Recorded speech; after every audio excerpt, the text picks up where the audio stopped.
Hello all! ఎలా ఉన్నారందరూ? బాగున్నారా? మళ్ళీ ఇంకొక మంచి రెసిపీతో మీ ముందుకొచ్చేసాను. నాటుకోడి కూర అనమాట. ఇది ఊరు నుంచి వచ్చింది. అదే స్పెషల్ ఈ నాటుకోడి కూరకి. ఇక్కడ హైదరాబాద్‌లో నాటుకోడులు అని కొనుక్కుంటున్నాం గానీ, అవేమీ అంత బాగోట్లేదు. అందుకని చెప్పి ఊరు నుంచి మా బావగారు ఈ నాటుకోడిని పంపించారనమాట. దాన్ని ఇక్కడ కట్ చేయించుకున్నాము మేము నాటుకోడిని. టేస్ట్ మాత్రం అద్భుతం. మనం పండక్కి ఊరెళ్తే అక్కడ వండితే తింటాం కదా! అలా వచ్చిందనమాట టేస్ట్. ఊర్లో ఉన్నట్లే అనిపించింది. నాటుకోడి కూర, వైట్ రైస్, రసం అదిరిపోయింది ఆ రోజు మా లంచ్ మాత్రం. ఈ రెసిపీ మీరు కూడా ఒకసారి చూడండి. ట్రై చేయండి. చాలా బావుంటుంది. చూసారు కదా! కర్రీ ఎంత యమ్మీగా కనపడుతుందో అదేనండి మరి నాటుకోడి కూర స్పెషల్. మీకు ఈ రెసిపీ నచ్చితే మాత్రం ఖచ్చితంగా లైక్ చేయండి. చాలామంది చూస్తున్నారు గానీ లైక్, కమెంట్ అండ్ సబ్స్క్రైబ్ అనేది చెయ్యట్లేదు. Please like, comment and subscribe to my channel. నాకు కొంచెం సపోర్ట్‌గా ఉంటుంది. ఇంకా నా స్టైల్‌లో నాటుకోడి కూర ఎలా వండుతున్నానో చూసేసేయండి. ఒక కడాయి తీసుకున్నాను. చికెనొచ్చేసరికి ఒక ముప్పావు కేజీ వరకు ఉంటుంది. అందుకని చెప్పేసి నేను ఒక 3 గరిటెలు ఆయిల్ అనేది యాడ్ చేసుకుంటున్నాను. ఆల్రెడీ నేను కొంచెం చికెన్ ఇంతకుముందు వండేసాను. మిగిలింది ఇప్పుడు వండుకుంటున్నా అనమాట. చూసారు కదా! ఒక 4 లవంగం, కొంచెం దాల్చిన చెక్క కూడా యాడ్ చేసుకున్నాను. ఇవి ముందుగా ఆయిల్‌లో వేయడం వల్ల ఏంటంటే ఆయిల్‌కి మంచి ఫ్లేవర్ అనేది యాడ్ అవుతుంది. కూర టేస్ట్ కొంచెం బావుంటుందప్పుడు. అందుకే ఇలా వేసుకుంటాను. తర్వాత పచ్చిమిర్చి యాడ్ చేస్తున్నాను.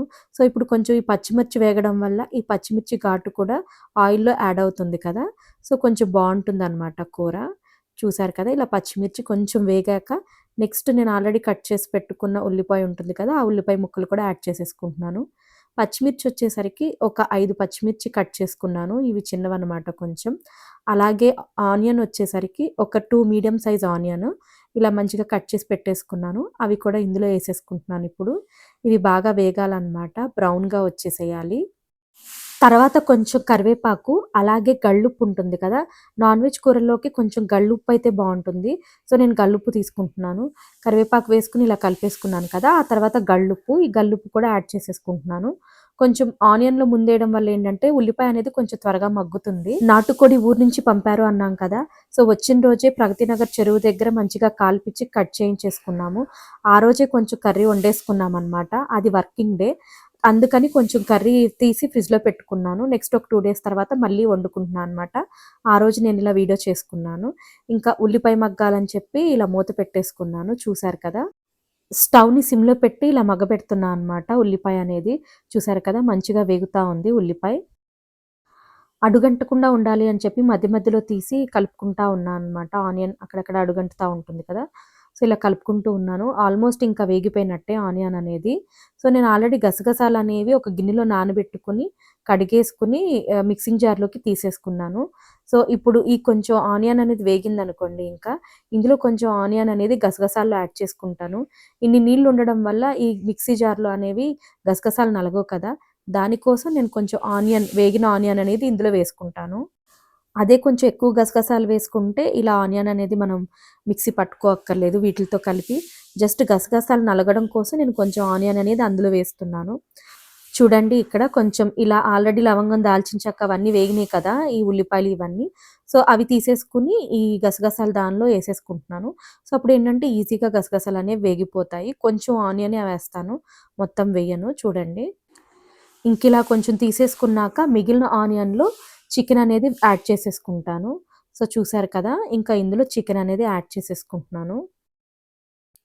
తర్వాత ఒక చిన్న స్పూన్‌తో పసుపనేది యాడ్ చేసుకుంటున్నాను. ఆ తర్వాత అదే స్పూన్‌తో జీరా పౌడర్ కూడా యాడ్ చేసుకుంటున్నాను. నెక్స్ట్ చికెన్ అనేది ముప్పావు కేజీ అని చెప్పాను కదా! ఇందులోకి నేను 2:30 స్పూన్ల అల్లం వెల్లుల్లి పేస్ట్ అనేది యాడ్ చేసుకుంటున్నాను. సో, ఇవన్నీ వేసుకొని బాగా కలిపేసుకోవడమే. కలుపుకొని కొంచెం మగ్గపెట్టుకున్నామనుకోండి, ఈ అల్లం వెల్లుల్లి పేస్ట్ అనేది పచ్చి వాసన పోతుంది. కొంచెం నీళ్ళనేవి ఊరతాయి. ఆ నీళ్ళు ఊరిన దాంతో అండ్ ఆయిల్ ఆల్రెడీ ఉంది కదా కూరలో, మంచిగా వేగిపోతదనమాట. అల్లం వెల్లుల్లి పేస్ట్ అనేది పచ్చి వాసన లేకుండా ఉంటుంది. అదే ముందు అల్లం వెల్లుల్లి పేస్ట్ వేసామనుకోండి ఆనియన్‌లో, ఆ అల్లం వెల్లుల్లి పేస్ట్ వల్ల అడుగంటేస్తదనమాట. అందుకని మేము ఒక్కోసారి ఏం చేస్తామంటే, ఫస్ట్ చికెన్ వేసి, దానిలో ఇలా అల్లం వెల్లుల్లి పేస్ట్ అనేది యాడ్ చేస్తాము. ఈ చికెన్ పచ్చి వాసన పోయేలోపు మంచిగా ఈ అల్లం వెల్లుల్లి పేస్ట్ అనేది కూడా మంచిగా పచ్చి వాసన పోయి బావుంటుంది. వేగిపోతుంది. సింపుల్ చూసారు కదా! అలా కలిపేసుకొని ఇలా మూత పెట్టేసుకుంటే మొత్తం పచ్చివాసన పోయేలాగా మగ్గిపోతుందనమాట. చికెను అండ్ అల్లం వెల్లుల్లి పేస్ట్ అంతా కూడా. అండ్ కొంచెం వాటర్ అనేవి పైకి తేలుతాయి. నేను ఒక 3, 4 మినిట్స్ అలా వదిలేసాను. స్టవ్ అనేది లో ఫ్లేమ్‌లోనే ఉందనమాట. సో, చూసారు కదా! మంచిగా నీళ్ళనేవి అలా ఊరాయి. అలా ఉడుకుతూ ఉండేసరికి. అల్లం వెల్లుల్లి పేస్ట్ కూడా మంచిగా పచ్చివాసన పోయి ఒక మంచి స్మెల్లొస్తుంది. నాటుకోడి అండ్ అల్లం వెల్లుల్లి పేస్ట్ మంచిగా ఉడికాయి కదా! ఒక మంచి స్మెల్ అయితే వచ్చింది మూత తీయంగానే. చూసారా నీళ్ళనేవి ఎలా ఊరుతున్నాయో. సో, ఇలా కొంచెం ఎగరపెట్టుకుంటా ఉంటే ఏంటంటే, ఆ చికెన్‌లో ఉన్న వాటర్ అదంతా కూడా కొంచెం బయటికి ఊరుతాయనమాట. అలా లో ఫ్లేమ్‌లోనే ఇంకొక 5 మినిట్స్ ఉంచేసాను. చూడండి ఇప్పుడు ఇంకా వాటర్ అనేవి ఊరాయన్నమాట. ఇప్పుడు ఇందులో నేను కారం అనేది యాడ్ చేసుకుంటున్నాను. ఆల్మోస్ట్ ఇంకా పచ్చివాసన పోయినట్లే. అందుకని చెప్పి ఇప్పుడు కారం అనేది యాడ్ చేసుకుంటున్నాను. కారం వచ్చేసరికి నేను ఒక 2 ½ స్పూన్స్ కారం యాడ్ చేసుకున్నాను. వెంటనే కొంచెం గరం మసాలా కూడా యాడ్ చేసేసుకోవాలి. ఒక 2 స్పూన్స్ గరం మసాలా అనేది యాడ్ చేసుకుంటున్నాను. వేసిన కారం, గరం మసాలా ఈ చికెన్‌లో మంచిగా కలిసేలా కలిపేసుకోవడమే ఇంకా. చూడండి కలిపేసరికి ఎంత కలర్‌ఫుల్‌గా వచ్చేసిందో మన నాటుకోడి చికెన్ అనేది. ఇలా కారం వేశాక ఎక్కువ సేపు వేగకూడదనమాట. వెంటనే వాటర్ యాడ్ చేసుకోవాలి. లేదంటే కలర్ అనేది చేంజ్ అయిపోతుంది కూరకి. స్టవ్ అయితే లో ఫ్లేమ్‌లోనే ఉంది. అందుకే నేను మీకిలా చూపిస్తా ఉన్నాను. ఎంత సింపుల్‌గా అయిపోయిందో చూసారా? ఇంకా ఈ చికెన్ ఉడికితే చాలనమాట. నేనేమి కుక్కర్ పెట్టేయట్లేదు. అలాగే వాటర్ పోసి నెమ్మదిగా ఉడకనిస్తాను. అప్పుడు కూర టేస్ట్ అనేది బావుంటుంది. వాటర్ కొంచెం ఎక్కువే వేసుకోవచ్చు. ఎందుకంటే నాటుకోడి కూర కదా! ఉడకడానికి చాలా టైం పడుతుంది. అండ్ ఇదొచ్చేసరికి 2 కేజీల వరకు ఉంది నాటుకోడి తెచ్చినప్పుడు. సో, మేము ఆల్రెడీ ఒకసారి కుక్ చేసుకున్నాం కాబట్టి మిగిలింది ఇప్పుడు కుక్ చేస్తున్నాం. అందుకే ఒక ముప్పావు కేజీ మాత్రమే ఉంది ఇప్పుడు చికెను. అది వీకెండ్ మంచిగా నెమ్మదిగా కుక్ చేసుకుంటున్నామనమాట. చూసారు కదా! ఇలా ముక్కలు మునిగేలాగా వాటర్ అనేది వేసేసుకుంటున్నాను. వర్కింగ్ డే అనుకోండి ఇంకా ప్రెషర్ కుక్కర్‌లో పెట్టేస్తా ఉంటాను. ఈరోజు ఆరాంసే కుక్ చేసుకుంటున్నాను కాబట్టి నెమ్మదిగా లో ఫ్లేమ్‌లో ఉడకనిస్తా అనమాట. అప్పుడు ఆ పీసెస్‌లో ఉన్న టేస్ట్ అంతా కూడా ఆ సూప్‌లోకి దిగుతుంది. చాలా టేస్ట్‌గా ఉంటుంది కూర అప్పుడు. ఇలా నీళ్లు పోసాక హై ఫ్లేమ్‌లో ఉంచేసామనుకోండి ఒక 3, 4 మినిట్స్‌కే మంచిగా బాయిల్ అవుతుంది కూర అనేది. ఉడుకుతా ఉంటదనమాట. అప్పుడు మనం లో ఫ్లేమ్‌లో పెట్టుకోవచ్చు. సో, నేను ఇలా హై ఫ్లేమ్‌లోనే ఉంచేసాను. ఆనియన్ కొంచెం తీసి పెట్టుకున్నాను కదా! గసగసాల్లో అది మిక్సీ పట్టేసాను. గసగసాలు, ఆనియన్ ఇలా పేస్ట్ అయిందనమాట. మంచిగా వెన్నలాగా అయిపోవాలి ఈ పేస్ట్. ఇవి మనం లాస్ట్‌లో ఇంకా కూర అయిపోయి ఉడికిపోయింది. ఇంకా ఒక 10 నిమిషాల్లో కూర ఆపేస్తాము అనుకున్నప్పుడు వేసుకోవాలి గసగసాల పేస్టు. ముందే వేసామనుకోండి జిగురొచ్చేస్తుంది కూర. అది గుర్తుపెట్టుకోండి. చాలామంది అల్లం వెల్లుల్లితో పాటే ఈ గసగసాలు కూడా పేస్ట్ చేసి వేసేస్తా ఉంటారు. అలా కాకుండా ఇలా ట్రై చేయండి. కూర జిగురు రాకుండా చాలా బావుంటుంది టేస్ట్. చూసారు కదా! హై ఫ్లేమ్‌లో ఉంచడం వల్ల కూర అనేది ఫాస్ట్‌గా ఇలా కలపలాడుతా వచ్చిందనమాట. ఇప్పుడు నేను లో ఫ్లేమ్‌లో పెట్టేసుకుంటాను స్టవ్వు. లో ఫ్లేమ్‌లో పెట్టేసుకొని ఇలా మూత పెడతాను. ఇంకా నెమ్మదిగా ఉడుకుతుందనుకోండి ఒక గంట, గంటన్నర పడుతుంది ఇది ఉడకడానికి. మూత పెట్టాను కదా! ఇంక చూడండి ఇలా లో ఫ్లేమ్‌లో పెట్టేసుకుంటున్నాను. సిమ్‌లో పెట్టేసుకున్నాను. ఇలా ఉడుకుతా ఉంటది. నెమ్మదిగా చూసుకోవడమే. మధ్య మధ్యలో కలుపుకుంటా ఉంటే బెటర్. ఎక్కడ అడుగంటకుండా ఉంటుంది. గసగసాలేస్తే ఇంకా ఫాస్ట్‌గా అడుగంటిపోతుంది. మనం ఎలాగో గసగసాలు వేయలేదు కాబట్టి కొంచెం పర్లేదు. బట్ మధ్య మధ్యలో కలుపుకుంటా ఉండండి. చూడండి మంచిగా ఉడుకుతుంది కూర. అలా మూత పెట్టేసాక ఒక గంట పైన ఉడికిందనమాట. మధ్యలో నేను ఒకసారి టేస్ట్ చూసుకున్నాను. ఉప్పు తగ్గితే కొంచెం సాల్ట్ యాడ్ చేసుకున్నాను. ఎందుకంటే మొదట్లో ఉల్లిపాయలో నేను వేసిన గళ్ళుప్పే కదా! ఇంకెక్కడ ఉప్పనేది ఎయలేదు. సో, మధ్యలో ఒకసారయితే వేసుకున్నాను కొంచెం. సో, ఉప్పనేది మీరు మీ టేస్ట్ బట్టి యాడ్ చేసుకోండి. ఇలా ఒక గంట ఉడికాక చూసా అనమాట. చూడండి ముక్క ఉడికిందా లేదా అని చెక్ చేసుకుంటున్నాను. మంచిగా ఉడికిపోయింది చూడండి ముక్క అనేది. ముక్క ఉడికిపోయింది. అలాగే సూప్ టేస్ట్ కూడా ఉప్పు అంతా కూడా సరిపోయింది నాకు. అందుకని చెప్పి ఇంక నేను ఆల్రెడీ గసగసాల పేస్ట్ అనేది మిక్సీ పట్టి పెట్టుకున్నాను కదా! ఇంక అది వేసేసుకుందాం అనుకుంటున్నాను. గసగసాల పేస్ట్ ఆల్రెడీ పట్టి పెట్టుకున్నాను కదా! అదుంది కదా! అందులో కొంచెం వాటరేసేసి బాగా కలిపేసి ఇలా వేసేసుకుంటున్నాను కూరలో. ఇంకా కర్రీ హై ఫ్లేమ్‌లో పెట్టేసుకోవచ్చు. ఇంకా కలపల్లాడుతా వస్తుంది కదా! అలా బాగా మసిలాక లో ఫ్లేమ్‌లో పెట్టేసుకుంటాను. లేదా మీడియం ఫ్లేమ్‌లో పెట్టుకొని దగ్గరుంటే అడుగంటకుండా ఉంటుంది. ఫాస్ట్‌గా అయిపోతుంది కూర. ఇంకా చూసారు కదా! ఇంకొక గిన్నెలో వేడి వేడిగా అన్నం కూడా వండేసుకుంటున్నాను. ఇలా అన్నం వార్చేసుకోవడమే. చూసారు కదా! గసగసాలు వేసి మీడియం ఫ్లేమ్‌లో పెట్టానని చెప్పాను కదా! ఇలా మంచిగా ఉడుకుతుంది కూరైతే. టెక్స్చర్ చూసారా కర్రీ టెక్స్చర్ అదిరిపోయింది కదా! గసగసాలు పేస్ట్ వేసా కదా! అందుకే కొంచెం అలా కూర చిమ్ముతా ఉంది. కొంచెం మీడియం ఫ్లేమ్‌లో పెట్టేసరికి. బట్ ఫాస్ట్‌గా అవుతుందని చెప్పేసి నేనింక మీడియం ఫ్లేమ్‌లో పెట్టాను. ఆల్రెడీ ముక్క కూడా ఉడికిపోయింది కదా! మరీ ఇంకా స్లోలో ఉంచామనుకోండి, ఇంకా ఎక్కువ ఓవర్ కుక్ అయిపోతుంది. అందుకని ఇంకా మీడియం ఫ్లేమ్‌లో పెట్టి దగ్గరున్నాను నేను. చూడండి కూర మాత్రం భలే ఉడుకుతుంది. స్మెల్ మాత్రం అద్భుతం. మేమైతే నాకు ఊర్లో ఉన్నామనే ఫీలింగొచ్చేసింది ఈ కూర స్మెల్‌కి. ఎందుకంటే ఇక్కడ నాటుకోడి ఒరిజినల్ అంతగా దొరకట్లేదు. ఊరెళ్ళినప్పుడు మాత్రమే తింటూ ఉంటాము. మా బావగారు గాని, మా అత్తయ్య గాని వండినప్పుడు.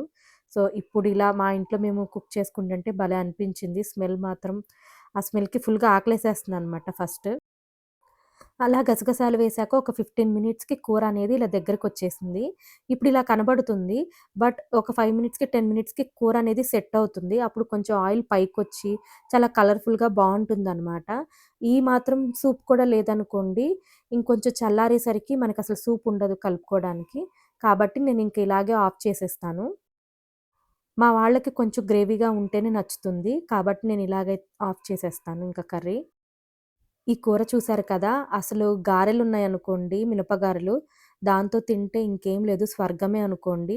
ఊరెళ్ళినప్పుడు మాక్సిమం నాటుకోడి కూరొండి గారెలు చేస్తారనమాట. చాలా బావుంటుంది. గారెలు, ఈ నాటుకోడి కూర చాలా బావుంటుంది టేస్ట్ కాంబినేషన్. నాటుకోడి కూర ఎంత సింపుల్‌గా వండేసుకోవచ్చో చూసారు కదా! చాలా యమ్మీగా ఉంటుంది. ట్రస్ట్ మీ మీరు కూడా ట్రై చేయండి. మీ ఇంట్లో వాళ్ళకి ఖచ్చితంగా బాగా నచ్చేస్తుంది. అలాగే మీకు ఈ వీడియో నచ్చితే ఖచ్చితంగా లైక్ చేయండి, కామెంట్ చేయండి. మా 'శివ రేష్మ వైబ్స్' యూట్యూబ్ ఛానల్‌కి సబ్స్క్రైబ్ చేసుకోండి. Keep supporting us. మీకు ఈ వీడియో నచ్చితే మాత్రం ఖచ్చితంగా మీ ఫ్రెండ్స్ అండ్ ఫ్యామిలీ మెంబర్స్‌తో కూడా షేర్ చేసుకోండి. అలాగే నా ఛానల్‌లో చాలా మంచి రెసిపీస్ ఉన్నాయి. అవి కూడా ఒకసారి చెక్ చేయండి. మీకు ఖచ్చితంగా నచ్చుతాయి. ఇంట్లో వాళ్ళు ఊరు నుంచి ఎంతో ప్రేమగా పంపిన నాటుకోడిని ఒక వీకెండ్ మేము ఇలా నాటుకోడి కూర, వైట్ రైస్ అలాగే రసంతో హ్యాపీగా వండుకొని తిన్నామనమాట. మర్చిపోలేము ఈ కాంబినేషన్. హైదరాబాద్‌లో ఇలా హ్యాపీగా వండుకొని తిన్నాము. మా ఇంట్లో వాళ్ళకైతే బాగా నచ్చేసింది. మా హస్బెండ్ చాలా బావుందన్నారు. నాటుకోడి కూర అనేసరికి ఎప్పుడెప్పుడు వండుకుంటామా, తింటామా అన్నట్లే అనిపించింది. మేము చాలా ఎక్సైటెడ్‌గా ఉన్నాము. సో, చూసారు కదా! ఇలా ఇంకా మా వాళ్ళకి సర్వ్ చేసేస్తున్నాను. నాటుకోడి కూర, అలాగే వైట్ రైస్ అండ్ రసం. చెప్పాను కదా! కర్రీ కొంచెం చల్లారేసరికి దాని టెక్స్చర్ అనేది మారిపోతుంది. ఈ మాత్రం సూప్ లేకపోతే చల్లారాక మరి గ్రేవ్ అనేది ఉండదు అని చెప్పాను కదా! ఇప్పుడు చూసారు కదా! కొంచెం సేపు ఒక 10 మినిట్స్ అట్లా అయ్యేసరికి దాని టెక్స్చర్ అనేది ఇలా చేంజ్ అయ్యింది.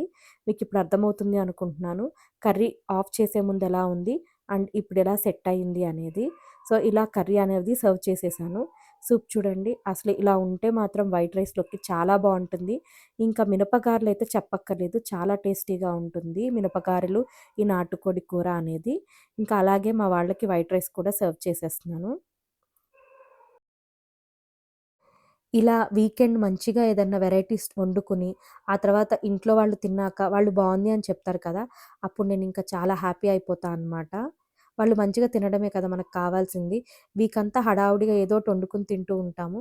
వీకెండ్ మాత్రం మంచిగా ఇలా ఏదో ఒక వెరైటీ చేసుకొని స్పెషల్స్ తింటూ ఉంటాం కదా! మీకు ఈ వీడియో నచ్చితే మాత్రం లైక్ అండ్ సబ్స్క్రైబ్ మర్చిపోకండి. Thanks for watching. Tata. By by.